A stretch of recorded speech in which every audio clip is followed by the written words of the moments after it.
अस्सलामुअलैकुम। क्या हालात व वाक़यात हैं।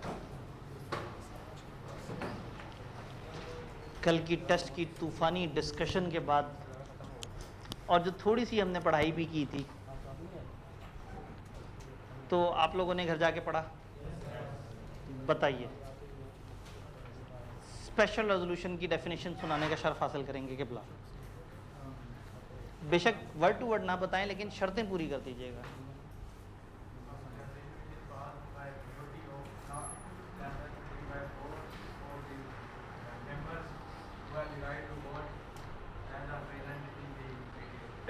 ठीक है, और प्रेजेंट किस किस तरह से हों? In person,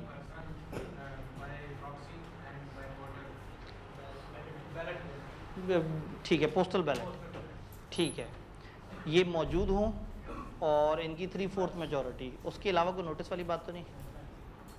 eight a meeting for which not less than has been given. ठीक है, तो नोटिस में इंटेंशन और हाजरीन जिस भी रूट से आए हों उनकी 3/4 अक्सरियत ने उसको ओके किया हो। 21 दिन में कोई रिलैक्सेशन है? क्या रिलैक्सेशन? ये तो एक एग्जांपल है ना, मतलब इसका रूल क्या है? अगर ऑल द मेंबर्स एग्री करें तो फिर 21 दिन से छोटी भी वो हो सकता है, नोटिस हो सकता है। मैंने ये प्रैक्टिकली बताया था कि ऑल द मेंबर्स तब एग्री करेंगे जब थोड़े से हों और आमने सामने होते हों, वरना ऑल द मेंबर्स को एग्री करने के लिए भी 50,000 लोगों को खत भेजना पड़ेगा कि हाँ भाई हम सब एग्री करते हैं कि 21 दिन से छोटा नोटिस हो। तो बड़ी कंपनियों में नॉर्मली 21 दिन, और ऐसी कंपनियों में जहाँ सारे मेंबर सामने बैठे हों और वो एग्री करें कि 21 दिन से कम कर लो, तो आप 21 दिन से कम भी कर सकते हैं। जी, एटलीस्ट का मतलब है कम से कम 21, यानी आप 25 दिन पहले भेज सकते हैं, 30 दिन पहले भेज सकते हैं, 35 दिन पहले। मकसद है कि लोगों को वेल बिफोर बता दो कि इस दिन मीटिंग होनी है और ये बड़ा काम का एजेंडा होना है। जी, ऑल क्लियर? स्पेशल रेजोल्यूशन की डेफिनेशन में अगर कोई सवाल है तो बताएं, फिर आगे चलते हैं। जी, प्रॉक्सी क्या होता है? जब एक बंदा मीटिंग में खुद नहीं आ पाता तो वो किसी और बंदे को अपने वोट दे देता है, लिख के दे देता है कि तुम मेरी जगह वोटिंग कर सकते हो। तो फिर वो शख्स अपने वोटों के साथ साथ घर बैठे दोस्त के वोट भी काउंट कराता है। मीटिंग का एक चैप्टर पढ़ेंगे जिसमें प्रॉक्सी किसको बना सकते हैं, वो वोट कैसे कास्ट करता है, ये सारी बातें बहुत डिटेल से पढ़ेंगे इंशाल्लाह।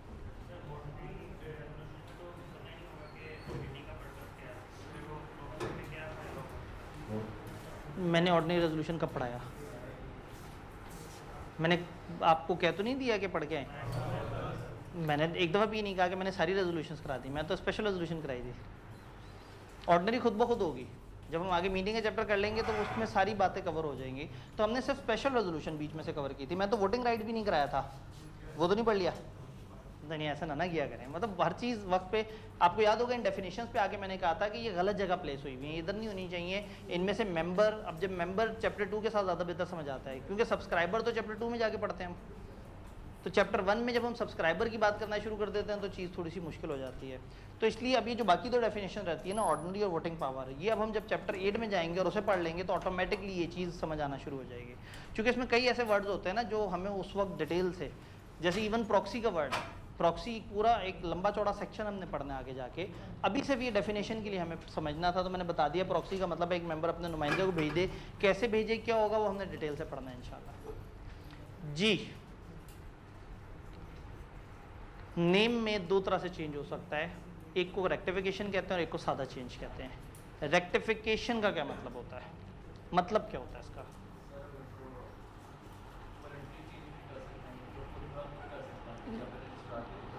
ठीक है, नहीं, ये तो उसके दो तरीके हैं ना।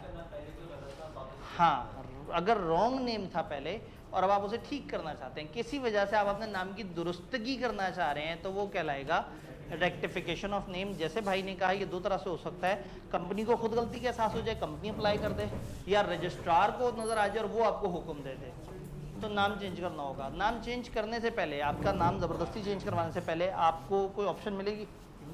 क्या ऑप्शन है उसको, क्या कहते हैं? Opportunity of being heard. आपको opportunity of being heard provide की जाएगी, और अगर आप साबित ना कर सके तो रजिस्ट्रार के हुक्म के बाद कितने दिनों में नाम चेंज करना होगा? 30 दिन में। और कौन नाम चेंज करेगा? कंपनी कंपनी के डायरेक्टर्स नाम चेंज करेंगे 30 दिनों के अंदर अंदर। अगर ये नाम चेंज ना कर सके फिर क्या होगा? वो अपनी मर्जी से कोई भी नाम रख देगा और उसका आपको नया सर्टिफिकेट दे देगा, पेनल्टी इजाफी पड़ेगी। तो रेक्टिफिकेशन ऑफ नेम में कोई कंफ्यूजन? फिर हमने पढ़ा सादा वाला चेंज। जो सादा चेंज है उसके अंदर हमने पढ़ा कि आप स्पेशल रेजोल्यूशन पास करें, रजिस्ट्रार से अप्रूवल ले लें, उसे बता दें। अप्रूवल इसलिए नहीं लेनी कि हम नाम चेंज करना चाहते हैं, इसलिए कि वो जो नाम आप रख रहे हैं उस नाम में कोई गलत बात ना हो। तो स्पेशल रेजोल्यूशन पास करें, रजिस्ट्रार को जमा करा दें, अगर आपका नाम सही होगा, अप्रूव लिस्ट में होगा, तो वो आपको अलाउ कर देगा। डन। नाम में प्राइवेट लगना, हट जाना, क्या ये नाम का चेंज है? ये नाम का चेंज नहीं माना जाएगा, ये स्टेटस का चेंज है। तो इसके लिए आपको अकॉर्डिंगली अप्रूवल वगैरह भी नहीं लेनी। नाम रिजर्व कराने की बात भी हम लोगों ने कर ली थी। नाम चेंज होने के आफ्टर इफेक्ट्स, अगर 2-3 आप आफ्टर इफेक्ट बता सके, नाम चेंज हो गया तो इससे क्या होगा? आप एब्सेंट थे तो 1 मिनट, तो वीडियो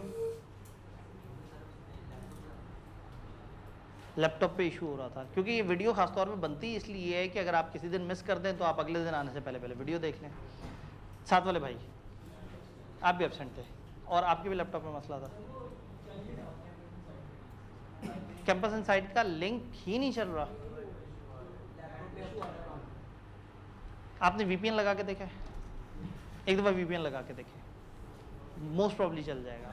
होता पता है क्या बात? ये है कि पाकिस्तानी सर्वर बहुत स्ट्रांग नहीं है, तो कॉलेजेस क्या करते हैं, उठा के जिन भी सर्वर्स पे डालते हैं वो अमेरिकन सर्वर्स होते हैं ज़्यादातर, और अचानक से पाकिस्तान की कोई भी अथॉरिटी उठ के और बहुत सारी वेबसाइट्स को बैन कर देती है। तो उस टाइम पे वो क्या करते हैं, वो कहते हैं जितनी भी वेबसाइट इस रूट से आ रही हैं सबको बैन कर दें। अब उस रूट पे अक्सर वेबसाइट्स बहुत मुनासिब नहीं होती, लेकिन हम लोग तो तालीम शेयर कर रहे होते हैं, तो हम भी उसमें रगड़े जाते हैं। वो कहते हैं ये सारी काफरों की बस्ती है, इसको जला दिया जाए। तो जब वो सारी वेबसाइट ब्लॉक होती हैं तो हमारे भी जो अमेरिकन सर्वर पे डाटा पड़ा हुआ होता है वो ब्लॉक हो जाता है। लेकिन वीपीएन चला के आप अपने कंप्यूटर को ही बता सकते हैं कि आप किसी और मुल्क में बैठे हैं। तो ऐसे में वो जो अमेरिकन सर्वर पाकिस्तान में ब्लॉक हुआ है वो आपके पास ओपन हो जाएगा, मोस्ट प्रॉब्ली आपका लेक्चर चल जाएगा। तो अगर कभी आपको क्लास को चलाने में या इस तरह से कैंपस इनसाइट वगैरह पे कोई मसला आ रहा हो या कुछ और इस तरह से, ये मैं रिकॉर्डेड क्लास की बात कर रहा हूँ, लाइव क्लास किसी और लिंक से आ रही होती है। जो लाइव रिले हो रहे हैं कुछ वो गो टू वेबिनार, वो अलग सॉफ्टवेयर है, लेकिन जो रिकॉर्डेड पड़ा हुआ होता है वो चूँकि हमारे यहाँ सर्वर इतने मजबूत नहीं होते तो हम सबको सर्वर्स बाहर पार्क करने पड़ते हैं। तो वीपीएन चला के देख लिया करें, बहुत ज़्यादा चांस है, 90% चांस है कि वो चलना शुरू हो जाए।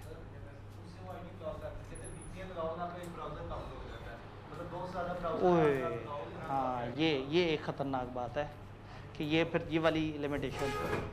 तो फिर कॉलेज वालों को आपने कहा, वो कह रहे हैं कर देंगे, ठीक चले, अल्लाह खैर करे। तो फिर जो ऑनलाइन या घर बैठ के जो रिकॉर्डिंग देख रहे होते हैं उनको तो फिर इन सारे लेक्चर्स में मसला आता होगा। तो जब आप फिजिकल में आते हैं तो फिर कोशिश किया करें कि फिजिकल की क्लास रेगुलरली लेते रहें, एटलीस्ट आप तो उस मुश्किल में ना आए। देन नाम चेंज के आफ्टर इफेक्ट्स पे हम बात कर रहे थे। हमने 2 स्टूडेंट सैंपल पे उठाए, वो दोनों एब्सेंट थे, और उन दोनों समेत क्लास में जो टोटल बच्चे हैं उसके बावजूद बहुत सारी कुर्सियां खाली हैं। कहाँ हैं ये सारे बच्चे? जी किबला, पुरानी कंपनी का नाम नई कंपनी के नाम के साथ 90 दिन तक दिखाते रहेंगे, खाली पुराना नहीं, नया वाजे करके और नीचे करके साइड पे करके पुराना नाम 90 दिन तक तमाम उन जगहों पे जहाँ जहाँ नाम डिस्प्ले हो रहा है वहाँ दिखाते रहेंगे। और लीगल प्रोसीडिंग सारी चलती रहेंगी, जो पुराने नाम पे चल रही थी वो ऑटोमेटिकली नए नाम पे भी चलती ही रहेंगी। और क्या होगा? नोटिस और ये सारे मामलात, आपके सारे अरेंजमेंट, कॉन्ट्रैक्ट, सब कुछ नए नाम पे शिफ्ट हो जाएगा।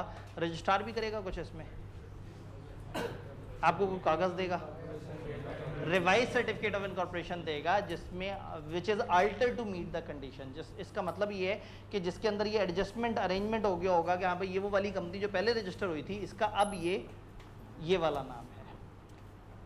After effects of change of name में कोई सवाल नहीं है। एक स्टेप आगे चलते हैं। नाम प्रॉपर पब्लिश होना चाहिए और प्रॉपर तरीके से डॉक्यूमेंट्स पे नज़र आना चाहिए। इसके बारे में आप क्या क्या जानते हैं? क्या क्या जानते हैं? जी केबला, आप क्या क्या जानते हैं? नाम के साथ क्या क्या होना चाहिए?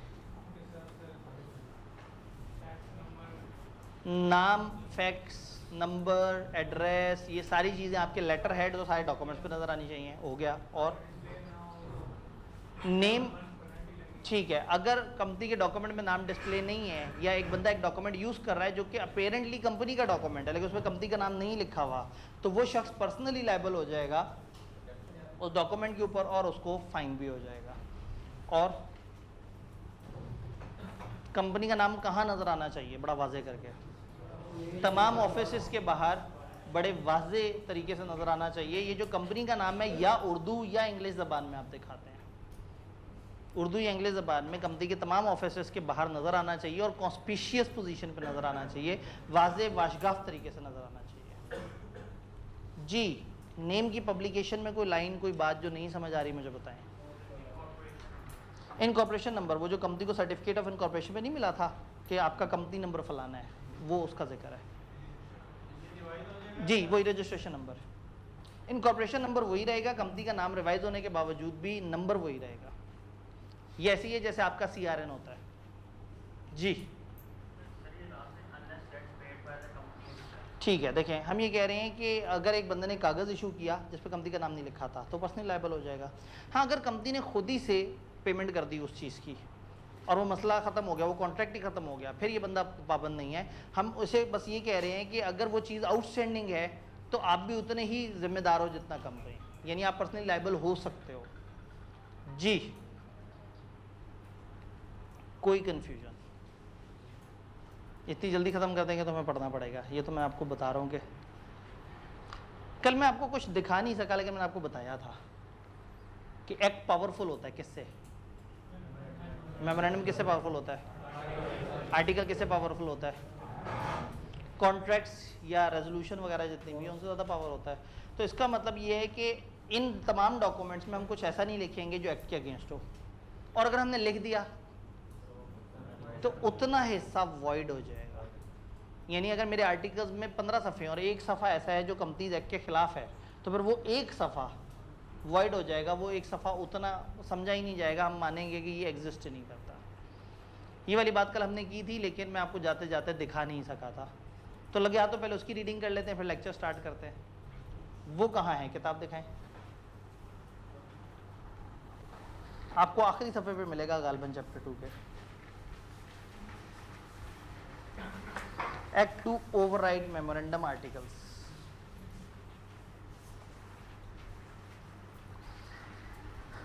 जी पहुंच गए आप वहाँ? मैं सामने स्क्रीन पे भी ले आऊँ ताकि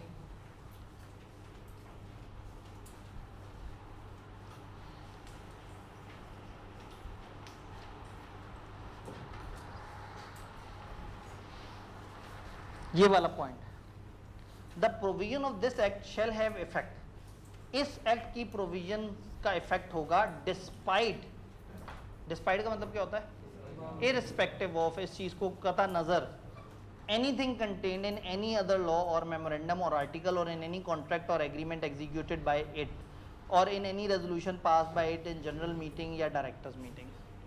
वो कह रहे हैं कि इस एक्ट की प्रोविजन हमेशा हावी रहेंगी इररिस्पेक्टिव कि आपने मेमोरेंडम में क्या लिखा है, आर्टिकल में क्या लिखा है, कॉन्ट्रैक्ट में क्या लिखा है, या आपके किसी भी रेजोल्यूशन में जो डायरेक्टर या मेंबर किसी भी मीटिंग में हुआ उसमें जो मर्जी लिखा हुआ है, कतई नज़र उसके हम ये देखेंगे कि provision of this act shall have effect. तो अगर मैं आर्टिकल में कुछ लिख दूंगा, मेमोरेंडम में लिख दूंगा, कॉन्ट्रैक्ट में लिख दूंगा और वो एक्ट से तसादुम कर रही होगी तो प्रिवेल कौन करेगा? Act. Provision of this act shall have effect. Any conflicting with companies act provision, कोई भी प्रोविजन जो कि कंपनीज एक्ट से कन्फ्लिक्टिंग होगी, contained in such document shall be, in documents में ऐसी कोई भी चीज़ जो कंपनीज एक्ट के खिलाफ जारी होगी वो ऑटोमेटिकली वॉइड हो जाएगी। डन? चलें फिर हो जाए खतरों से टक्कर। ये पुरानी बात थी।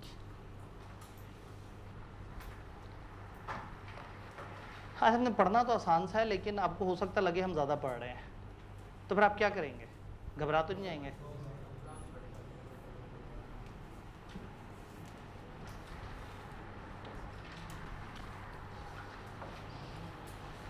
मेमोरेंडम ऑफ एसोसिएशन आज का हमारा टारगेट। याद हमने कहा था हमारा हर दिन का अलग अलग टारगेट होगा। 2 दिन हमने नेम्स पे बात की, आज हम मेमोरेंडम पे बात करेंगे, कल इंशाल्लाह आर्टिकल्स पे बात करेंगे, परसों इनमें चेंज कैसे लाई जाती है उस पर बात करेंगे और चैप्टर ख़त्म हो जाएगा। फिर उससे अगले दिन आपको चैप्टर के पास पेपर मिलेंगे, फिर 1 दिन का गैप होगा, फिर आपको चैप्टर का टेस्ट मिलेगा, फिर टेस्ट की डिस्कशन होगी और फिर हम आगे चल पड़ेंगे और ये एक हसीन जो वो है एक सिलसिला चलता रहेगा। मेमोरेंडम, मैंने मेमोरेंडम और आर्टिकल्स के बारे में आपको कुछ बताया था। मेमोरेंडम क्या होता है? शनाख्ती कार्ड, 1 पेजर डॉक्यूमेंट, एक ऐसा सिंगल 1 पेजर डॉक्यूमेंट जिसमें मोटी मोटी सी इंफॉर्मेशन आ रही है कि ये कंपनी क्या है। तो आर्टिकल्स क्या था? डिटेल रूल्स एंड रेगुलेशंस के क्या वो होंगे। तो अब मेमोरेंडम में कौन कौन सी क्लॉजेज आएंगी, मेमोरेंडम में कौन कौन से लाइन आइटम आएंगे? मेमोरेंडम में सबसे पहले आएगी नेम क्लॉज। और अब मैं बहुत मुश्किल सवाल पूछने लगा हूं आपसे, नेम क्लॉज में क्या लिखेंगे? आपके पास 4 ऑप्शन है, नेम, रजिस्टर्ड ऑफिस, शेयर्स या आर्टिकल्स। नेम, तो नेम क्लॉज में क्या आएगा? नेम। तो ये सबसे पहली वाली क्लॉज है और मेरे ख्याल में ये बताना तो एक मजाकिया सी बात है, सिर्फ आपको दिखा देता हूँ कि नेम क्लॉज में नेम ऑफ कंपनी आएगी। जो काम की बात है वो ये है कि लास्ट वर्ड्स क्या होंगे। आपने नेम ऑफ द कंपनी लिखना है, आपकी कंपनी थी गयूर टेक्सटाइल, लेकिन कंपनी लॉ ये कहता है कि आपने जब नाम लिखना है तो कुछ एंड वाले अल्फाज लिखने हैं। वो क्या अल्फाज हैं? पब्लिक कंपनी के एंड पे क्या आएगा? प्राइवेट के एंड पे, सिंगल मेंबर के एंड पे, गारंटी वाले के एंड पे और अनलिमिटेड के एंड पे। ये बातें हमने पहले भी पढ़ी हुई हैं, बस लिखी हुई नहीं देखी थी, आज लिखी हुई भी देख ली। तो कंपनी का नाम है गयूर टेक्सटाइल, तो हम पढ़ेंगे उसे गयूर टेक्सटाइल लिमिटेड या गयूर टेक्सटाइल प्राइवेट लिमिटेड या Gayur textile SMC private limited, Gayur textile guarantee limited, Gayur textile unlimited. ये वर्ड्स नाम के एंड पे ऐड हो जाएंगे। आपका असल नाम है वो जो वो 2 कैरेक्टर्स हैं, 2 वर्ड्स हैं, गयूर टेक्सटाइल। तो नाम का चेंज गयूर टेक्सटाइल में चेंज है, ये एंड वाले अल्फाज का चेंज नाम का चेंज नहीं होता, ये तो आपका स्टेटस का चेंज होता है। तो हम लोगों ने एक मुश्किल सवाल देखा कि नेम क्लॉज में क्या आएगा और आप लोगों ने बड़े आसानी से मुझे बता दिया कि इसमें नाम आएगा। रजिस्टर्ड ऑफिस क्लॉज, इसको देख के ऐसा लग रहा है कि यहाँ रजिस्टर्ड ऑफिस की डिटेल आ रही होंगी, लेकिन ये अपने नाम से थोड़ा सा अपोजिट है। यहाँ आप अपना सूबा बताते हैं, हम कौन से सूबे में रजिस्टर हुए हैं। यानी आप कहते हैं we are registered in Punjab, we are registered in KPK। फिर आप जानते हैं कि पाकिस्तान के कुछ ऐसे इलाके हैं जो किसी सूबे में नहीं आते, वजीरिस्तान, वाना, ट्राइबल एरियाज, इवन इस्लामाबाद किसी सूबे के अंडर नहीं आता। तो अगर तो आप किसी सूबे में रजिस्टर हुए हैं तो फिर आप बताएंगे मैं फलाना सूबे में रजिस्टर हुआ हूँ। अगर आप सूबे में नहीं रजिस्टर हुए हैं तो आप बताएंगे मैं फलाना part of Pakistan which is not part of any province, आप उसका बताएंगे। तो रजिस्टर ऑफिस क्लॉज में आप बताते हैं अपना प्रोविंस या part of Pakistan not forming part of a province. आपने प्रोविंस का बताते हैं या उस इलाके का बताते हैं जो कि पाकिस्तान में तो आता है लेकिन किसी सूबे की हुदूद में नहीं आता। तो रजिस्टर ऑफिस क्लॉज एक लाइन की बन जाएगी, we are registered in Sindh या we are registered in Islamabad. तो या आप सूबा बताएं या वो इलाका जो सूबे में नहीं काउंट होता तो फिर आप उस इलाके का नाम बताएं। तो इसका मतलब ये है कि यहाँ आपने लंबा चौड़ा एड्रेस नहीं देना। उस एड्रेस का क्या होगा वो एक अलग रूल है। हर कंपनी की बनने के बाद 30 डेज के अंदर अंदर उसका एक एड्रेस होना चाहिए। 30 डेज के अंदर अंदर आपका एक रजिस्टर्ड एड्रेस होना चाहिए। मेमोरेंडम में एड्रेस नहीं देना। क्यों? एड्रेस बार बार बदल रहा होता है। मेमोरेंडम एक बड़ा पक्का वाला डॉक्यूमेंट है, ये आप बार बार नहीं बदलेंगे। मेमोरेंडम तब बदलेंगे जब कोई बड़ी चेंज आ रही हो, जब इन क्लॉजेज में कोई चेंज हो। तो रजिस्टर्ड ऑफिस क्लॉज में आपने बस सूबा बताना है कि आप कौन से सूबे में रजिस्टर हुए हैं। एड्रेस के बारे में रूल ये है कि कंपनी की इनकॉर्पोरेशन के 30 डेज के अंदर अंदर कंपनी का एक ऑफिशियल एड्रेस ना सिर्फ होना चाहिए बल्कि आपने रजिस्ट्रार को भी बता दिया हो कि ये हमारा एड्रेस है।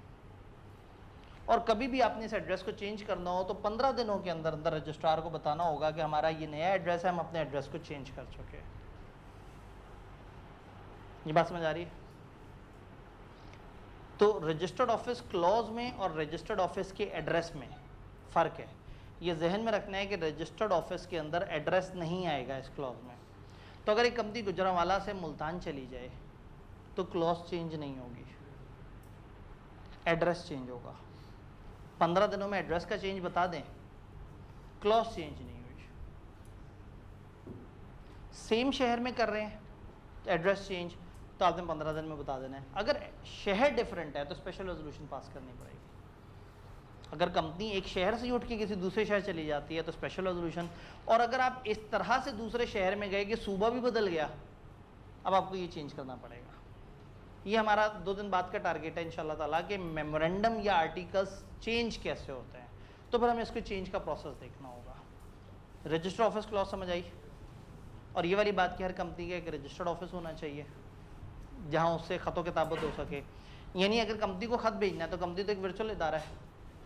कंपनी को अगर अदालत में नोटिस भेजना है तो किस जगह भेजे कि हम मानेंगे कि कंपनी को मिल गया, रजिस्टर ऑफिस एड्रेस।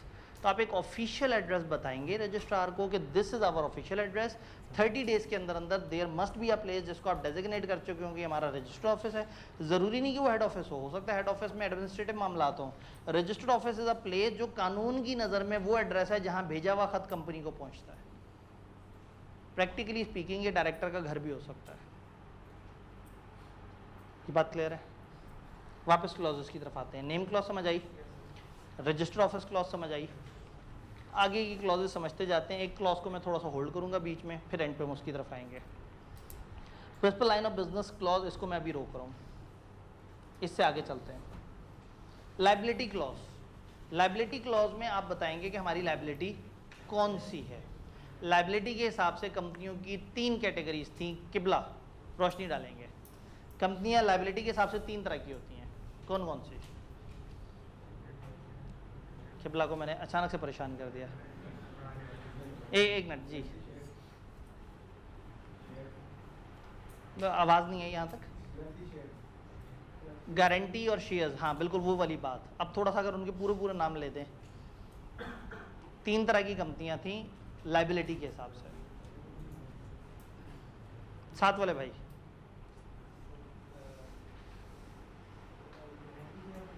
गारंटी वाली होती हैं एक, यानी कि लिमिटेड बाय गारंटी होती हैं, और शेयर्स वाली होती हैं यानी लिमिटेड बाय शेयर्स होती हैं, और अनलिमिटेड। बिल्कुल लायबिलिटी के हिसाब से 3 तरह की कंपनी हैं। और ये आपने रजिस्ट्रेशन के वक्त बताना है कि आप इनमें से कौन सी कंपनी में जा रहे हैं। तो दिस इज मेमोरेंडम जहाँ पे आप अपनी लायबिलिटी क्लॉज बताते हैं। तो लायबिलिटी क्लॉज, क्लॉज का मतलब है, मतलब मेमोरेंडम एक इस तरह का डॉक्यूमेंट है जिस डॉक्यूमेंट में पैराग्राफ बने हुए हैं। हर पैराग्राफ एक क्लॉज है। 5-6 तरह की आपने इसमें बातें बतानी है मेमोरेंडम में। तो उसमें से हर लाइन आइटम को क्लॉज कह रहे हैं कि आपने नेम लिखना है, रजिस्टर्ड ऑफिस बताना है, अपना मेन काम बताना है, अपनी ये चीज़ बतानी है, ये चीज़ बतानी है, और एंड पे सब्सक्राइबर्स के नाम पते टेबल सा बना हुआ होगा कि ये हमारे 10 सब्सक्राइबर हैं, ये इनके नाम हैं, ये इनके ऑक्यूपेशन है, ये इनके फादर के नेम है, ये इनके NIC नंबर है, ये इनके एड्रेसेस हैं। आपके जितने भी जो सब्सक्राइबर्स हैं उनकी चीज़ें हम यहाँ पे दे रहे होते हैं। तो क्लॉज का मतलब क्या है? कोई एक हिस्सा। तो मेमोरेंडम की लायबिलिटी क्लॉज का जिक्र कर रहे हैं। हमने अभी तक 2 क्लॉजेस पढ़ी हैं, name clause, register office clause. अब हम पढ़ रहे हैं liability clause. Company limited by share एक जुमला लिखेगी, liability of members is limited. कितना मुश्किल है। तो अनलिमिटेड कंपनी एक जुमला लिखेगी, ये मैंने नहीं किया। अनलिमिटेड कंपनी एक जुमला लिखेगी, liability of members is unlimited. तो ये दो आसान हो गए। गारंटी लिमिटेड कंपनी लिखेगी, liability of member is limited, और एक additional sentence is also added to clarify the extent of liability of the member of company in event of its being wound up. याद है guarantee limited में एक इजाफी चीज़ होती थी, हर member guarantee दे देता था। तो अब आप लिखेंगे लायबिलिटी लिमिटेड है। देखें ये 2 लिमिटेड है, limited by share, limited by guarantee, और ये अनलिमिटेड है। तो इधर लिखेंगे लायबिलिटीज लिमिटेड, इधर लिखेंगे लायबिलिटीज लिमिटेड, और इधर लिखेंगे लायबिलिटीज अनलिमिटेड। इधर लायबिलिटीज लिमिटेड के साथ एक एक्स्ट्रा जुमला भी देना पड़ेगा कि लायबिलिटी इज लिमिटेड और मेंबर्स ने इतनी अमाउंट की गारंटी दी है, अगर कंपनी बंद हो गई तो मेंबर्स इतने पैसे देंगे। वो एक्स्ट्रा सेंटेंस किताब ने हमें नहीं बताया, बस एक जुमला लिख दिया कि an additional sentence is also added to clarify the extent of liabilities. तो खुदा ना खास्ता ये तो नहीं मुश्किल क्लॉज, ये तो फिसलता जा रहा है टॉपिक, हाथ से ना फिसल जाए। Authorise share capital, authorise share capital. अब आप लोग कंपनी लॉ तक पहुंचे हैं तो मेरे ख्याल में ये तो मैं मान सकता हूं कि आपको ऑथराइज कैपिटल पता होगा। तो मैं ये भी मान सकता हूँ कि आपको पेड अप कैपिटल भी पता होगा, तो मैं ये भी मान सकता हूँ कि आपको फेस वैल्यू भी पता होगा, आपको मार्केट वैल्यू भी पता होगा। तो चैप्टर 5 का पहला सफ़ा तो आधा आपको आता है। जब वहाँ जाएंगे तो मैं इस इन्फॉर्मेशन का दोबारा से इस्तेमाल करूँगा। ऑथराइज कैपिटल और पेड अप कैपिटल के दरमियान फ़र्क बताएंगे किबला। ऑथराइज कैपिटल क्या बला है? जो रजिस्टर, जब रजिस्टर करवाते हैं आप कहते हैं ये हमारा 10 करोड़ तक कैपिटल हो सकता है, मैक्सिमम कैपिटल जहां तक आपकी जाने की ख्वाहिश है जिस पे आप कंपनी को रजिस्टर कराते हैं वो है आपका ऑथराइज कैपिटल। तो फिर पेड अप कैपिटल क्या है? पेड अप कैपिटल क्या है? जो सब्सक्राइबर्स या बाद में आने वाले मेंबर्स ने पे किया हुआ है, आपने कहा 10 करोड़ मैक्सिमम लिमिट है, वहां तक जा सकते हैं। आज की डेट में 2 करोड़ है, तो पेड अप कैपिटल है जो आज की डेट में कंपनी ने जितने शेयर इश्यू किए और पैसे आ गए, और ऑथराइज कैपिटल वो मैक्सिमम अमाउंट है जहां तक आपने जाने का सोचा है। जी, लाइबिलिटी कहां तक होगी कौन बताएगा? पेड अप कैपिटल तक, ऑथराइज कैपिटल तक नहीं होगी। तो इसका मतलब है ऑथराइज और पेड अप कैपिटल को अलग अलग रखना है। अच्छा, पेड अप कैपिटल तो बार बार बदलता रहता है, राइट इशू कर दिया फिर चेंज हो जाएगा, बोनस शेयर दे दिए फिर चेंज हो जाएगा, नए शेयर आ गए फिर चेंज हो जाएगा। बट ऑथराइज एक दफ़ा रख दिया तो कई 10, 12, 15 साल तक चेंज नहीं करना पड़ता। तो फिर मेमोरेंडम में हमें कौन सा कैपिटल डालना चाहिए? ऑथराइज, जो बार बार चेंज नहीं होता। फॉर एग्जाम्पल एक कंपनी का ऑथराइज कैपिटल है 700 मिलियन और 10 रुपए का एक शेयर है, तो नंबर ऑफ शेयर्स कितने हुए? 70 मिलियन। तो ऑथराइज कैपिटल क्लॉज में आप बताएंगे कि हमारा टोटल ऑथराइज कैपिटल कितना है, कितनी फेस वैल्यू के कितने शेयर्स में डिवाइड हुआ है। तो आप इस तरह का जुमला बोलेंगे कि the authorise capital of company is ₹700 million divided into 70 million shares of ₹10 each. तो ऑथराइज कैपिटल क्लॉज में अगर आपसे कोई पूछे कि क्या बताया जाएगा, आप कहेंगे टोटल कैपिटल बताएंगे, नंबर ऑफ शेयर्स बताएंगे, फेस वैल्यू पर शेयर बताएंगे। और ये सब तब बताएंगे अगर कंपनी हैविंग शेयर कैपिटल है। अगर company not having share capital हुई तो ये क्लॉज गायब हो जाएगी, क्योंकि ये तो है ही शेयर कैपिटल क्लॉज। तो अब अगली जो क्लॉज है उसका क्या नाम है? Authorise share capital clause. मैं जानना चाह रहा था कि आपको पता है या नहीं, लेकिन आप सबको तो बहुत अच्छी तरह से पता है। Amount of share capital with which company proposes to be registered and the division into shares of fixed amount। ये बात समझ आई? टोटल कितना कैपिटल है, जैसे मेरी एग्जांपल में था 700 million, division into shares of fix amount, divide हुआ है 70 million shares of fix amount. अब वो कहते हैं जितने भी सब्सक्राइबर मेमोरेंडम है उन्होंने कम से कम एक शेयर लेना होगा, और फिर मेमोरेंडम में जहां नीचे अपने नाम पते अपनी डिटेल्स दे रहे होंगे, अपने नाम के ऑपोजिट अपने नाम के सामने लिखना होगा कि वो कंपनी के कितने शेयर्स को सब्सक्राइब कर रहे हैं। यानी कि सब्सक्राइबर के लिए कंपनी जब बनेगी तो कम से कम एक शेयर लेना ज़रूरी होगा। अगर वो एक शेयर नहीं लेगा तो वो सब्सक्राइबर नहीं कहलाएगा। तो कम से कम एक शेयर लेगा और अपने नाम के opposite, each subscriber shall write opposite his name the number of shares he has agreed to take. For company limited by guarantee this clause shall not be included if company has no share capital नहीं है, तो ये वाली चीज़ आएगी नहीं। यहां तक कोई सवाल? क्लियर? जी, असल में इसी के हिसाब से फीस भी जमा करानी होती है। तो कंपनी बहुत ज़्यादा बढ़ा चढ़ा के भी नहीं बयान करती, उतना करती जितना उनका वाकई इरादा होता है। बात समझ आई? शेयर कैपिटल क्लॉज में हमें समझ आ गया कि आपने अपने शेयर्स के बारे में बताना है। अब आप नीचे की तरफ आ गए, अभी दरमियान का हमारा एक क्लॉज रहती है। नीचे की तरफ आएंगे तो अब यहाँ पे वो एंड वाली बातें नहीं होती कि हाँ भाई मैं तस्दीक करता हूँ कि दिए गए कवाइफ वगैरह सही हैं और इस तरह से करके। तो नीचे अब आ जाएगी अंडरटेकिंग या subscription clause. Company shall add an undertaking as may be specified by SECP। Company वो एक जुमला लिख देगी, ऐसी अंडरटेकिंग दे देगी जिस पे वो लिखा होगा जो किसने बताया होगा। तो खूबसूरत बात है कि हमें पता ही नहीं वो क्या है, तो बस हमने ये कहना है कि एक अंडरटेकिंग देंगे जो, और सब्सक्राइबर्स अपने name, addresses, other required particulars देंगे और ये सेंटेंस लिखेंगे नीचे। सेंटेंस बड़ा मजे का है। वी द सेवरल पर्सन, हम वो चंद लोग, whose names and addresses are subscribe, जिनके नाम पते वगैरह वहाँ दिए हैं, वो कागज़ पे नीचे दिए हुए हैं, are desirous of being formed into a company, हमारी ख्वाहिश है कि हम कंपनी बन जाएं। क्योंकि अभी आप कंपनी रजिस्टर करा रहे हैं, याद है मेमोरेंडम पकड़ेंगे, आर्टिकल पकड़ेंगे और जमा कराएंगे। तो मेमोरेंडम पे नीचे लिखा होगा कि हम हैं वो चंद लोग जिनके यहाँ पे सारे कवायद दिए हुए हैं, हम चाहते हैं कि हम कंपनी बन जाएं। इन pursuance of memorandum of association, इस मेमोरेंडम के मुताबिक हम चाहते हैं कि हमें कंपनी का दर्जा दे दिया जाए। And we respectively agree to take the number of shares, हम बिल तरतीब उतने शेयर्स लेने का वादा करते हैं in the capital of company set opposite our respective name. हमारे नामों के आगे जितने जितने शेयर्स लिखे हुए हैं हम वादा करते हैं कि हम उतने उतने शेयर इस कंपनी के ले लेंगे। जुमला समझ आया? तो इटैलिक में जुमला है, ऑल्दो आई के अपने उस तरह से नहीं पूछा, लेकिन एहतियातन याद कर लेने में हर्ज भी कोई नहीं है। We the several person whose names and addresses are subscribed are desirous of being formed into a company in pursuance of memorandum of association, and we respectively agree to take the number of shares in the capital of company set opposite our respective names. ये बात समझ आई?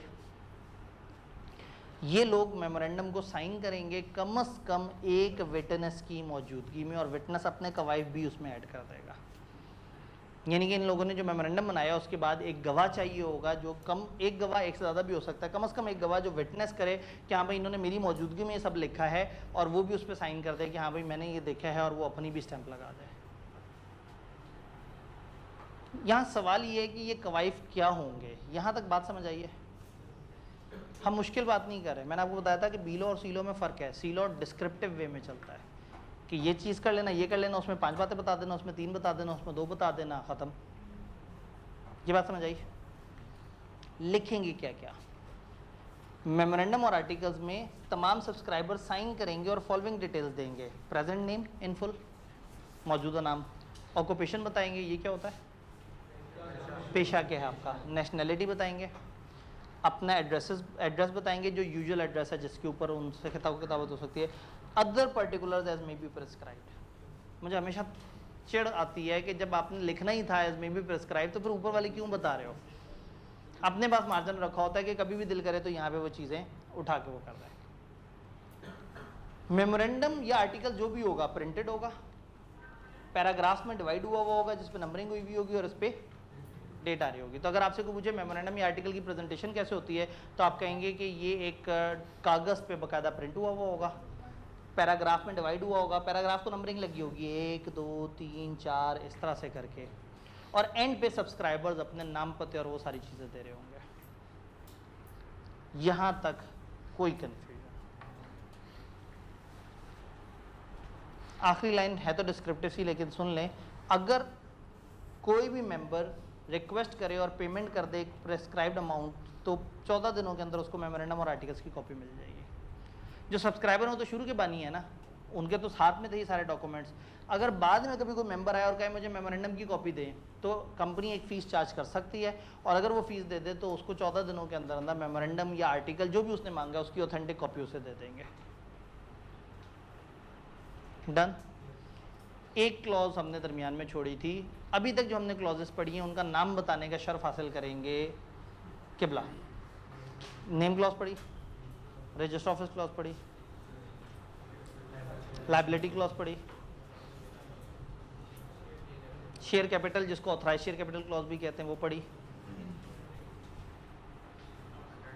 Undertaking या subscription clause हमने पढ़ी जिसमें वादा शादा और वो नीचे वो सारे साइन शाइन और वो टेबल शेबल बना हुआ आता है। तो सिर्फ एक क्लॉज हमने नहीं पढ़ी, बाकी हमने मेमोरेंडम को स्टडी कर लिया है।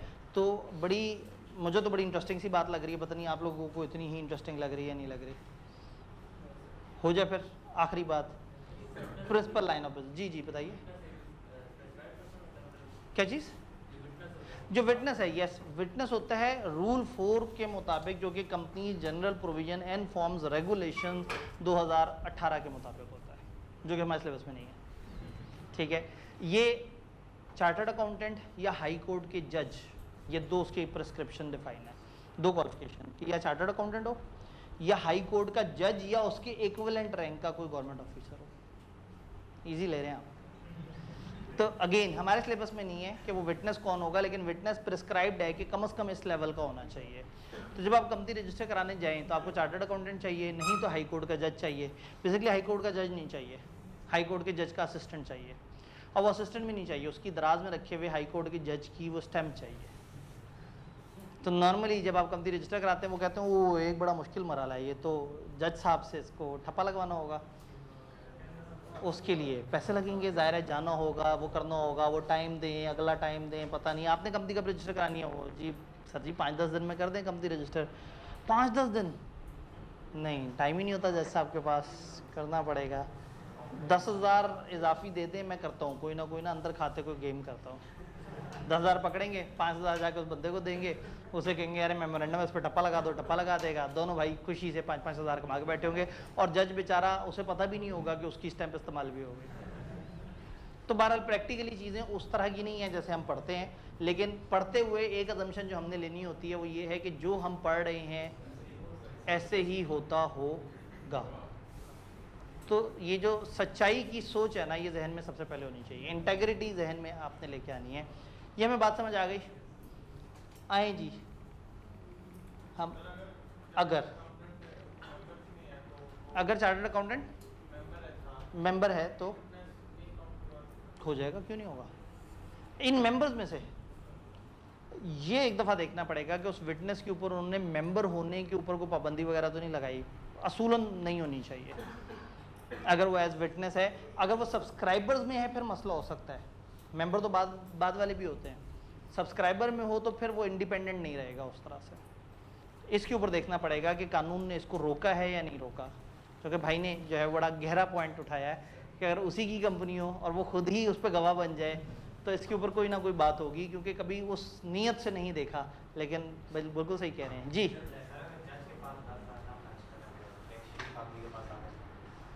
जी अगर जज के पास ना जाना हो, हाँ, तो किसी शरीफ आदमी के पास जाके उसे कहें कि भाईजान आप चार्टर्ड अकाउंटेंट है और आप एक शरीफ आदमी हैं, आप जो है वो हमें साइन कर दें।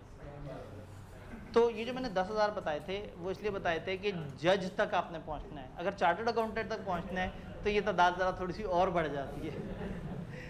जी असल में बात ये है कि चार्टर्ड अकाउंटेंट भी जो है वो उस चीज़ को उस तरह से नहीं वो कर रहे होते, लेकिन अगर एक थोड़ा सा भी सुलझा हुआ इंसान है और आपको वो जानता है और आप कहें हम कंपनी रजिस्टर करा रहे हैं तो वो खुशी से उसके ऊपर साइन करेगा कि हाँ चलो ठीक है यार, ये अपने जानने वालों की कंपनी है, फल फूल जाएगी।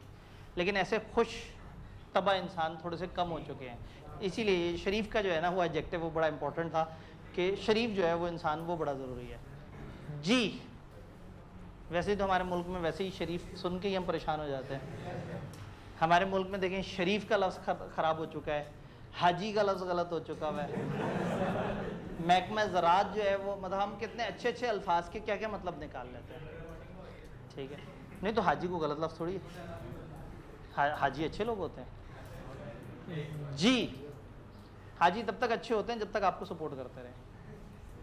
अनफॉर्चुनेटली आज वही सारे लोग गलत हो गए जिनके गुण गाया करते थे कभी, आज वो सारे कौमी तराने भी गलत हो गए, आज उनकी वो सारी मेहनत भी गलत हो गई जिसके आप कसीदे गाया करते थे।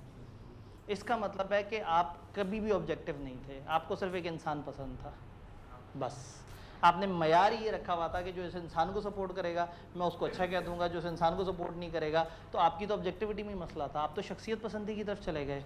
तो क्यों कहते हैं कि ये अभी तक अपने पुराने उनको पूज रहे हैं, इनके लीडर अपने ज़माने में इतने सहर अंगेज़ रहे हैं, आपका लीडर आज के ज़माने में सहर अंगेज़ रहा है, भुट्टो आज तक जिंदा है। तो इसका मतलब है कि आपके बड़े भी शख्सियत पसंद थे और आप भी शख्सियत पसंद हैं, तो आप में और उनमें कोई फ़र्क नहीं है, सिर्फ आप ये समझ रहे थे कि आप आज की चेंज को पसंद कर रहे हैं। और आपके बुज़ुर्ग जो है वो कहते हैं कि बेटा हमने कई दफ़ा ये सारा कुछ होते देखा है, ठंडे हो जाओ। तो थोड़ा सा ये ना पर्सनल पसंद नापसंद साइड पर रख के ना ऑब्जेक्टिव होने की कोशिश करनी है। अगर एक इदारा बुरा है तो वो हमेशा बुरा है, अगर अच्छा है तो हमेशा अच्छा है। ये नहीं है कि मेरी पसंद का फैसला आ जाए तो वो अच्छा इदारा है। अदालत के बारे में भी लोग बड़े आराम से अपनी पसंद का फैसला आए तो कहते हैं देखा आज ज़मीर जाग गया, और जब पसंद का फैसला ना है देखा ज़मीर को जो है वो पिला पुलू के लस्सियाँ और सुला दिया हुआ है। तो इस तरह से नहीं, इतना आंखें मत बंद कर लें, थोड़ा सा ऑब्जेक्टिव रहें, शख्सियत पसंदी अपनी जगह, अपने लीडर को पसंद करें, लेकिन इतना ज़्यादा नफ़रत में ना हो जाएं कि जिसके बाद आपको पाकिस्तान तबाह होता हुआ अच्छा लग रहा हो कि अल्लाह करे तबाह हो, ताकि एक दफ़ा पता लगे कि ये PDM को बुला के कितनी बड़ी गलती की है। इस लेवल तक नहीं गिरना, सबसे पहले मुल्क को ज़रूर सोच लेना है, ये बड़ा ज़रूरी है, विद अ डिस्क्लेमर। क्योंकि होता ही है कि लोग ऐसी बात सुन के फिर कहते हैं अच्छा ठीक है ये भी पटवारी होगा, विद अ डिस्क्लेमर कि मैंने आज तक विफाकी लेवल पे कभी नून लीग को वोट नहीं दिया, विफाकी लेवल पे कभी नहीं। सूबाई लेवल पे मैंने लास्ट टाइम परफॉर्मेंस बेस पे दिया था, लेकिन विफाकी लेवल पे आज तक नून लीग को कभी वोट नहीं किया। लेकिन इस मतलब वही बात है कि अगर ऐसी बात की जाए तो उसका ये मतलब नहीं कि बंदा पीटीआई के खिलाफ है या नून लीग के सपोर्ट में है। मैं आपको एक अच्छा इंसान बनाने की बात कर रहा हूँ, थोड़ा सा अनबाइस्ड होकर ना, थोड़ा सा मतलब इवन आप लोग तो इतना उछल कूद कर रहे हैं, मैं 2 दफ़ा पीटीआई को वोट कर चुका हूँ, लेकिन अगर मेरे सामने कुछ गलत किया उन्होंने तो मैं मानूंगा कि गलत किए। कम से कम इतनी मेच्योरिटी ले आए, बगैर वोट किए पहले तो वो उछल रहे हैं आप लोग, वोट भी नहीं किए हुए, और जितना आप लोग फुदकते हैं उतना कोई भी नहीं होता। तो इतनी उछल कूद भी, वोट भी कभी नहीं किया, कम से कम 2-3 दफ़ा वोट तो करें, फिर पता तो लगे। जब आप वोट करेंगे ना, एक दफ़ा सिस्टम को गुजरते देखेंगे, आप में भी वो मेच्योरिटी आ जाएगी जो आपको अपने बड़ों में नज़र आ रही है, वही ठहराव नज़र आ जाएगा। आप लोगों को जितना सिस्टम पे ट्रस्ट था, इसी तरह का सिस्टम आपको, इसी तरह का ट्रस्ट हाजी साहब पे था। अभी वही हाजी साहब बुरे हो गए, तो इसका मतलब है कि वो हाजी पहले भी वैसा था, अभी भी वैसा है। ये आपका देखने का नज़रिया बदल गया है। वो हाजी पहले किसी और को हज कराता था, जी है, जब आपको हज कराया तो सही है, जब किसी और को हज करा रहा है तो वो गलत हो गया। ये याद रहे कि वो हाजी साहब आप ही की पसंद से बार बार आते रहे। तो इसलिए अगर आप उन्हें आज बुरा कहेंगे ना, तो इसका मतलब है कि आपके सोचने में फ़र्क था। आप उस टाइम पे या तो इतना उछला ना करें। याद है वो रेहाम खान जब आई थी तो आप लोगों ने तकरीबन फरिश्ता बना दिया था उसे, रूहानी तरीन करैक्टर डिक्लेयर कर दिया था, और आपने कहा था कि इस जैसा मुकद्दस तो बस इससे ऊपर तो अंबिया ही होते हैं अनफॉर्चुनेटली।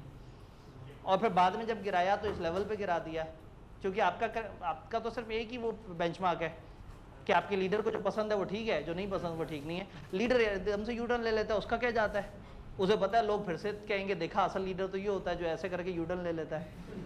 तो इसलिए इतना अंधा मत हो जाए, यकीन माने इतना अंधा मत हो जाए। मुझे बार बार नज़र आता है लोग लड़ रहे होते हैं, बच्चे आपस में लड़ रहे होते हैं सियासी चीज़ों के ऊपर। आप सुकून से अपनी पेपर की अपनी तैयारी करें, पाकिस्तान इसी तरह से चल रहा है, और आपने अभी अपने पसंद के बंदे को और उसके सिस्टम को भी देख लिया कि क्या हुआ। तो सुकून से अपने हिस्से का काम करें और मुल्क में बहैसियत इंसान कुछ अच्छा कंट्रीब्यूट कर सकें तो वो कर लें। हम सारे इंसान अच्छे हो जाएंगे ना, निज़ाम भी अच्छा हो जाएगा। जी सारी फारेगें तो मुल्क किसको दें? अगेन बात यह है कि परफेक्ट इंसान तो कभी भी नहीं मिलेंगे, तो क्या मुल्क ना चले? एक लेसर इवल का कॉन्सेप्ट होता है। फिर बंदा कहता है ठीक है यार, अब ये 2 ही बुरे बंदे हैं, 3 बुरे बंदे हैं, 5 बुरे बंदे हैं, इनमें से जो थोड़ा सा कम बुरा हो। जेन्युइनली मैं, आप लोगों ने वोट कभी दिया नहीं ना, तो उस तरह से आपको अंदाज़ा नहीं है। मैं पिछले वोट डालते वक्त मैं परेशान हो गया था। मेरे हल्के में एक बंदा 100 बंदों का कातिल, एक फ़िरका वाराना लड़ाइयाँ कराता था, एक पे हैरेसमेंट का केस था, एक का कुछ और मसला था। इन सब में सबसे कम बुरा वो था जिस पे हैरेसमेंट का केस था, क्योंकि साबित नहीं हुआ था ये और एक बंदा वो था जो असला, गैर कानूनी असला उसने पूरे पाकिस्तान लेवल पे स्मगल करवाया था। इन 5 में से मुझे किसी एक को चूज़ करना था अनफॉर्चुनेटली। तो हकीकत बड़ी ख़तरनाक होती है। जब आप हकीकत में आते हैं ना, तो फिर आप देखते हैं कि क्या करना है और किस तरह से करना है। तो हम इधर वापस आ जाएं इससे पहले कि हम ज़्यादा वो हो जाएं, लेकिन ये चीज़ ध्यान में रखना है कि आँखें हमेशा खुली रखें और सच को सच और झूठ को झूठ कहने का हौसला रखें। आपकी पसंद का ग्रुप अच्छा नहीं कर रहा तो ये जज्बा होना चाहिए, जिगरा होना चाहिए कि आप माने कि वो गलत कर रहे हैं। और अगर ये जिगरा नहीं है ना, तो फिर पॉलिटिकल एफिलिएशन छोड़ दें, क्योंकि उसमें सिवाय जलालत के आपको कुछ नहीं मिलना। क्योंकि आपके लीडर्स ने तो कल को फिर दोबारा से आपस में दोस्तियाँ कर लेनी है, आप शर्मिंदा होते फिर रहे होंगे दोस्तों के आगे। तो अपनी दोस्तियाँ ख़राब मत करें, अपने आप को पॉजिटिव रखें और सही को सही और गलत को गलत कहने का हौसला थोड़ा सा रखें। तो हाजी साहब अगर पहले भी ठीक थे तो आज भी ठीक हैं, और अगर गलत थे तो फिर पहले भी गलत थे। अगर हाजी साहब की पसंद से लोग आते हैं तो फिर पिछला बंदा भी हाजी साहब की पसंद से आया था, तो फिर कहने दें बिलावल को सिलेक्टेड। उस वक्त क्यों बुरा लगता है? अगर आप ये मान चुके हैं कि हाजी साहब ये सब कर रहे हैं, तो फिर ये मान लें, थोड़ा सा पीछे जाके मानें कि उस वक्त भी हाजी साहब ये सब कुछ कर रहे थे। तो फिर मान लें कि आपका लीडर उस तरह से नहीं आया था जिस तरह से आपको बताया गया था। आपका लीडर खुद आके अब आपको बताता है कि मुल्क तो कोई और चला रहा था। तो फिर अपने लीडर के तारीखी फैसले डाल दें हाजी साहब के ज़िम्मे, तारीखी फैसले लीडर के ज़िम्मे, बुराइयां हाजी साहब के ज़िम्मे। ये मुनासिब बात नहीं है, ठीक है? किसी एक तरफ रहे, इस तरफ आ जाए। ये रास्ता सबसे प्यारा रास्ता है। प्रिंसिपल लाइन ऑफ बिजनेस, यहां पे उन्होंने बिजनेस क्लॉज नहीं बोला, principal line of business clause बोला। उन्हें पता है कि आज का बिजनेस क्या करता है, इधर से बेकरी शुरू कर देता है, इधर से दवाइयों का काम शुरू कर देता है, इधर फर्नीचर का काम शुरू कर देता है, इंपोर्ट एक्सपोर्ट में घुस जाता है। मतलब एक एक बिजनेस इतनी तरह का काम कर रहा होता है। तो उन्होंने कहा भाई आपने जब कंपनी रजिस्टर करानी है तो जो आपका इरादा है, जिस बिजनेस को अपना मेन बिजनेस आपने डिक्लेयर करना है, आपने प्रिंसिपल लाइन ऑफ बिजनेस बता देनी है। फॉर एग्जाम्पल आप कहें हमारा मेन काम होगा बेकरी का। अब कल को आप दवाइयाँ भी बेच रहे हो, फर्नीचर भी बेच रहे हो, ठीक है, आपने अपना जो मेन लाइन ऑफ बिजनेस है वो जिसको बताया वो क्या है, बेकरी। तो आप बताएंगे अपना प्रिंसिपल लाइन ऑफ बिजनेस, और ये आपके नाम के साथ मुताबिकत रखना चाहिए, नाम के अगेंस्ट नहीं होना चाहिए। याद है, डिसेप्टिव ना हो कि नाम कुछ और काम कुछ और। तो इसकी मैचिंग से ज़्यादा बेहतर वर्ड है, इसकी आप मुताबिकत होनी चाहिए, ये आपके नाम के साथ कॉन्ट्राडिक्ट ना करता हो। अब सवाल ये है कि प्रिंसिपल लाइन ऑफ बिजनेस किसे कहेंगे? Means the business in which substantial assets are held और लाइकली टू बी हेल्ड। वो बिजनेस जिसमें आपके सबसे ज़्यादा एसेट्स हैं, या लाइकली मतलब होंगे। देखिए ना, ऐसा हो सकता है कि आप एक बिजनेस 10 साल से करते आ रहे हैं और आज आप उसे कंपनी बनाने लगे हैं। तो आप कहेंगे मैं जो बिजनेस करता हूँ मैं 3 चीज़ों में काम करता हूँ, इस वाले बिजनेस में सबसे ज़्यादा मेरे एसेट्स हैं, तो इन 3 में से ये मेरा प्रिंसिपल लाइन ऑफ बिजनेस है। ये है अगर आप मौजूदा किसी बिजनेस को कंपनी में लेके आ रहे हैं। और एक वो जज्बाती से शरारती से बच्चे जिन्होंने कहा था हम कंपनी बनाएंगे, हम ऐसा करेंगे, तो फिर उनके पास अभी तो एसेट्स नहीं है ना, तो अभी वो क्या कहेंगे, लाइकली टू बी हेल्ड। वो बिजनेस जिसको उन्होंने सबसे ज़्यादा एसेट एलोकेट करने का इरादा किया हुआ है, वो एसेट्स की बात हो गई। और सब्सटैंशियल रेवेन्यू इज अर्नड और लाइकली टू बी अर्न, ये यहाँ जहाँ सबसे ज़्यादा रेवेन्यू आता हो या जहाँ से सबसे ज़्यादा रेवेन्यू आ सकता हो, विच एवर इज हायर। इसका मतलब है कि अगर आपके एसेट्स और रेवेन्यू में से एसेट ज़्यादा है या एसेट का ओवरऑल वर्थ ज़्यादा है, अब आप ये देखें कि आपके वो जो 3-4 बिजनेस सेगमेंट हैं, आपका उसमें हायर क्या है। थोड़ा सा इसको प्रैक्टिकली एग्जांपल से समझ लेते हैं। एक कंपनी है, उसका सेगमेंट है ए, बी और सी।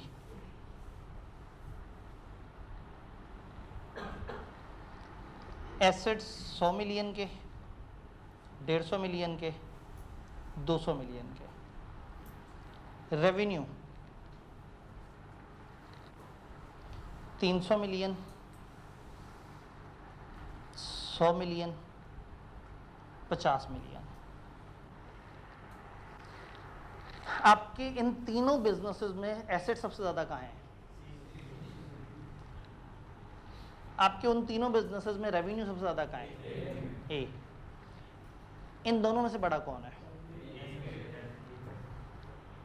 तो फिर A is your principal line of business, जिसमें एसेट शायद आपके उतने ज़्यादा नहीं है लेकिन रेवेन्यू सबसे ज़्यादा है। तो वो वाला बिजनेस जिसमें आपके सबसे ज़्यादा एसेट्स, या वो बिजनेस जिसमें सबसे ज़्यादा revenue, whichever is higher. तो आपने एसेट वाइज देख लिया कौन सा सबसे बड़ा है, रेवेन्यू वाइज देख लिया सबसे कौन सा बड़ा है, और उन दोनों को कंपेयर करके देख लिया कि उन दोनों में से मटेरियलिटी वाइज, अमाउंट वाइज कौन सा बिजनेस बड़ा है। दोबारा पढ़ते हैं। Principal line of business means the business in which substantial assets are held, likely को इग्नोर कर देते फिलहाल। सब्सटैंशियल एसेट्स आर हेल्ड और substantial revenue is earned, whichever is higher.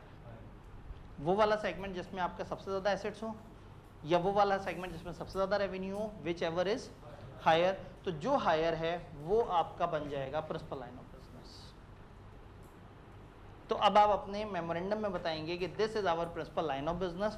और जब लाइन ऑफ बिजनेस बताएंगे तो उन्होंने साथ में आपको कह दिया कि कंपनी कोई भी लॉफुल एक्टिविटी कर सकती है, कोई भी लीगल काम कर सकते हैं। यानी जब आप बिजनेस चूज़ कर रहे हैं तो उन्होंने कहा जो मर्जी चूज़ कर लें। अब हो सकता है कि आप कहें कि जी हमारे 3 मेन काम है, हम बच्चे अगवा करते हैं, हम मंशियात को फ़रोख्त करते हैं, और जो है वो हम स्मगलिंग करते हैं। तो इसमें मंशियात वाला पैसे वाइज सबसे अच्छा है, और बच्चे अगवा करने में ज़रा नेटवर्क थोड़ा सा हमारा ज़्यादा बड़ा है। तो फिर अब आप दोनों में से वो करके, तो उन्होंने ये बात कह दी कि जितनी भी बातें हो रही हैं कंपनी में, carry on any lawful business और एक्टिविटी। तो जितनी भी बात हो रही है वो लॉफुल बिजनेस के हिसाब से हो रही है। कोई भी ऐसी ट्रांजैक्शन जो कि लॉफुल है वही आप कर सकते हैं जो आपके बिजनेस एक्टिविटी के लिए है। Company shall not engage in a business which is prohibited by any law for the time being in force Pakistan. आप कोई ऐसा काम नहीं करेंगे जो पाकिस्तान के किसी कानून ने मना कर दिया, या restricted by law rules regulation, उन्होंने कहीं को रुकावट लगाई हुई है कि नहीं ये काम नहीं कर सकते, ये नहीं कर सकते। अगर नहीं कर सकते तो पूछें क्या क्यों नहीं कर सकते, लाइसेंस लेना होगा, परमिशन लेनी होगी। तो अगर परमिशन के साथ कर सकते हैं तो कर लें। तो जो लॉ ने सिरे से बैन किए हैं वो नहीं करने, और जो जिनके ऊपर कोई रुकावट है अगर इजाज़त ना मिले तो फिर वो वाला बिजनेस नहीं कर सकते, इजाज़त मिल जाए तो कर सकते। यहाँ तक बात समझ आई। नीचे एक लाइन है जो कि मेरी शदीद ख्वाहिश है कि आपकी किताब में नहीं लिखी होनी चाहिए। ख्वाहिश शदीद है, लेकिन चूंकि आपकी किताब में लिखी है तो मैंने मजबूरन यहाँ पे लिख दिया। मैंने इसलिए उसको इटैलिक करके नीचे करके साइड पे करके इस तरह से कर दिया है कि आप देख के कहें कि अच्छा यार को फजूल सी बात लिखी हुई है। चलें इसकी रीज़न सुन लें। जब नया लॉ आता है ना तो आती हैं ट्रांजिशनल प्रोविजन। ट्रांजिशनल प्रोविजन क्या होती है? जो कंपनियां उस वक्त तक लॉ फॉलो कर रही होती हैं उनको गुंजाइश। जैसे नई स्कीम आई आईकैप की, आईकैप ने 2 ट्रांजिशनल अटेम्प्ट्स दी। पुराने लोग जो स्कीम में मौजूद थे उनको ये कहा कि आपको आगे हम 2 इजाफी अटैम्प्ट्स दे रहे हैं, इन 2 अटैम्प्ट्स में आप पे ग्रुप ए और बी की रिस्ट्रिक्शन नहीं अप्लाई करेगी, आप जैसे मर्जी पेपर दे दें। 2 अटैम्प्ट्स गुजरने के बाद ट्रांजिशन का टाइम खत्म, अब आपको वो लॉ फॉलो करना होगा जो सारे बच्चों के लिए हमने अप्लाई किया है। तो जब नया लॉ आता है तो नए लोगों पे वो फ़ौरन से अप्लाई हो जाता है और पुरानों को कभी कभी टाइम मार्जिन मिल जाता है। तो आईकैप ने 2 अटैम्प्ट्स रिलैक्सेशन वाली दी और एक बोनस अटैम्प्ट भी दे दी बीच में कि जुलाई में बता दिया, और सितंबर में अटैम्प्ट भी थी। तो तकरीबन 2.5 अटैम्प्ट बच्चों को मिल गई अपने आप को एडजस्ट करने के लिए। बट उस 2.5 अटैम्प्ट के बाद अब उन सारे बच्चों को उन्हीं रूल्स को फॉलो करना है जो रूल्स नए बच्चों के लिए थे। वो रूल क्या था? ग्रुप ए के कम से कम 2 पेपर पास होंगे तो आप ग्रुप बी में जा सकेंगे। तो ट्रांजिशनल प्रोविजन जब भी लॉ आता है उसमें आती हैं। 30 मई 2017 को नया कंपनी लॉ आया, कंपनीज एक्ट। उस वक्त मुल्क में चलता था कंपनीज ऑर्डिनेंस 2016 जो उससे 1 साल पहले आया था और वो मर चुका था। और उससे पहले मुल्क में चलता था 1984 वाला कानून। तो ये जो 1984 वाला कानून है ना, इसमें कंपनियों को प्रिंसिपल लाइन ऑफ बिजनेस नहीं बताना होता था, अपने सारे बिजनेसेस बताने होते थे। अगर एक कंपनी 15 बिजनेस कर रही है ना तो 15 की लिस्ट बताते थे। उस ज़माने में आपके मेमोरेंडम में 10-10, 11-11 सफ़े तो आपके बिजनेसेस की डिस्क्रिप्शन में होते थे। तो वो आपकी ऑब्जेक्ट क्लॉज कहलाती थी। अगर आपको अभी भी वर्ड ऑब्जेक्ट क्लॉज लिखा नजर आए तो आप समझ जाइए प्रिंसिपल लाइन ऑफ बिजनेस है। तो उस ज़माने में कंपनियों ने अगर 30-30 अपने बिजनेस बताए हुए हैं और नई कंपनियों को आपने क्या कहा, कोई एक लाइन ऑफ बिजनेस बताओ। तो अब पुरानी कंपनियों के मेमोरेंडम में ज़्यादा और नई कंपनियों के मेमोरेंडम में एक लाइन आ रही है, तो उन्होंने पुरानी कंपनियों पे ट्रांजिशनल प्रोविजन डाल दी। उनसे कह दिया कि देखो या तो तुम अपनी नई लाइन ऑफ बिजनेस हमें बता दो, नहीं बताते तो जो तुम्हारे सबसे ऊपर लाइन ऑफ बिजनेस लिखी हुई है हम समझ जाएंगे कि वही तुम्हारा मेन लाइन ऑफ बिजनेस है। अब ये ट्रांजिशनल प्रोविजन किसके लिए? एग्जिस्टिंग कंपनियों के लिए। एग्जिस्टिंग कंपनी से क्या मुराद है? पुराने लॉ वाली कंपनियां। एग्जिस्टिंग कंपनियां ब्रैकेट में those registered before companies act 2017 was effective may continue with their existing memorandum. वो चाहें तो अपने एग्जिस्टिंग मेमोरेंडम के साथ चल सकते हैं, उन्हें बदलने की जरूरत नहीं है। And their object clause be treated as, उनको उनके यहाँ उस वक्त उस ज़माने में क्या होती थी? Object clause. हम उस ऑब्जेक्ट क्लॉज को principal line of business clause consider कर लेंगे और फिर उसमें जितनी भी लिस्ट दी हुई होती है उसमें जो सबसे पहला बिजनेस है वो उनका काउंट हो जाता है असल बिजनेस। तो अगेन ये वो लाइन है जिसका आज हमें पढ़ने की ज़रूरत नहीं है। ये ऐसे ही है कि मैं आपको जो है वो 2025 में बताऊं कि आप लोग जो सीए में जो स्कीम में आए हैं इसमें ग्रुप ए और ग्रुप बी की रिस्ट्रिक्शन होती है। मुझे ये बताने की ज़रूरत नहीं है कि आई के अपने सन 2021 और 22 के दरमियान कुछ कंपनियों को ये कुछ बच्चों को इजाज़त दी थी कि आप 2 इस तरह से अटैम्प्ट दे सकते हैं। तो ये असूलन ट्रांजिशनल प्रोविजन हमें नहीं बतानी चाहिए। हम तो पढ़ी लेटेस्ट वाला लॉ रहे हैं, तो हमें बस बताएं लेटेस्ट लॉ में क्या लिखा है। ये क्यों बताते हैं कि पुराने में क्या लिखा था और पुराने वालों को क्या रिलैक्सेशन मिली थी। अगर हम आगे जाके अपना principal line of business change कर लें तो फिर क्या होगा? देखें आगे जाके जी मैंने आपसे 6 क्लॉजेस डिस्कस की। Name, registered office, liability, principal line of business, authorise share capital, undertaking subscription clause. ये सारी क्लॉजेस के बारे में हम देखेंगे कि इनका चेंज कैसे कैसे हो सकता है। ये हम आज नहीं देखेंगे, ये हम इंशाल्लाह परसों देख रहे होंगे। तो उस वक्त हम देखेंगे कि अगर आगे चल के इस लाइन ऑफ बिजनेस चेंज करना हो, सूबा चेंज करना हो, को और मामला कर दो तो क्या करेंगे, नाम वाली क्लॉज का चेंज हम पढ़ चुके हुए हैं, याद है, वो तो हमें आता है। ऑल डन, मेमोरेंडम की पूरी कहानी समझ आई। किताब देख के आपको लगेगा कि हमने ज़्यादा पढ़ा, लेकिन असल में जो हमने पढ़ा वो लॉजिकल था। उसमें प्रिंसिपल लाइन ऑफ बिजनेस में थोड़ी सी टेक्निकल बातें हुई। हमने पेज 14 से 16 यानी कि ये 2 पेजेस पे जो लिखा है वो पढ़ा, और अगले पेज पे पहला वाला टॉपिक पढ़ा, उसके नीचे एक टॉपिक लिखा हुआ है borrowing powers to be part of memorandum, ये हमने नहीं डिस्कस किया। तो 2 सफ़े पूरे, और अगले सफ़े पे जो ऊपर वाला पोर्शन ये पढ़ के आना है। सीधी सी बातें हैं, प्रिंसिपल लाइन ऑफ बिजनेस में थोड़ी सी टेक्निकल बात आई थी, बाकी स्ट्रेट फॉरवर्ड आपने सिर्फ प्रेजेंट करना है चीज़ों को। डन, इंशाल्लाह ताला मिलते हैं।